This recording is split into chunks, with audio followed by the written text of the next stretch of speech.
بالليل الحلم ناداني، هصبح مشهور وفي جيبي الدولار مأمور، ما أنا في الهم مغموس وفي الحظ منحوس وفي الجواز متعوس وبالسفر مهووس.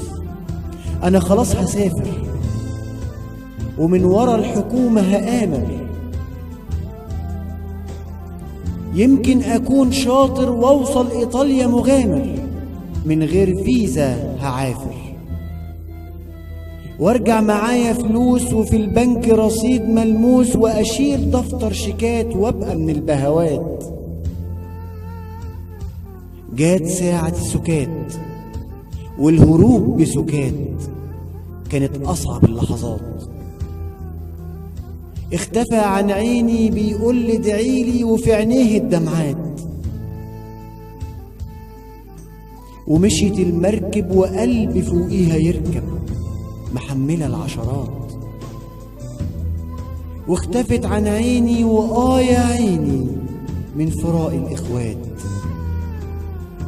رجعت حزين على أخ فارق، في قلبه الحنين وعيونه مليانين حب للسنين.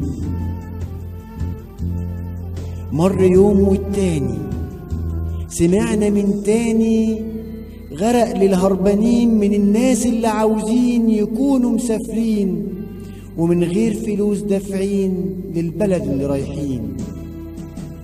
جالنا الجواب بيقول تعالوا شوفوا ابنكم، جرينا متعشمين ما يكون من الغرقانين، والمركب اللي شال يكون غريق متشال، غير اللي راح اتشال اخويا فيه انشال.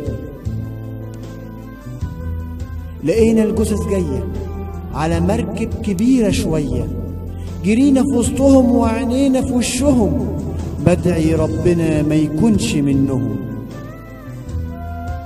وفي لحظة وقعت عيني على حبيب عيني، باصص جوه عيني بيقول لي يا عيني، ضاعت مني سنين، راح العمر الحزين، بكت مني الأحلام وضاع كل كلام على رصيف الأوهام.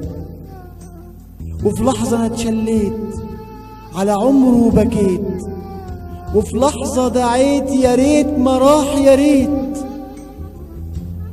سمعت صرخة أمي ابني اللي راح مني، ده انت كل قلبي وفص من كبدي، لو كان حلمه اتولد ما كانش ساب البلد. حكومة هي السبب ولا العيب في الولد؟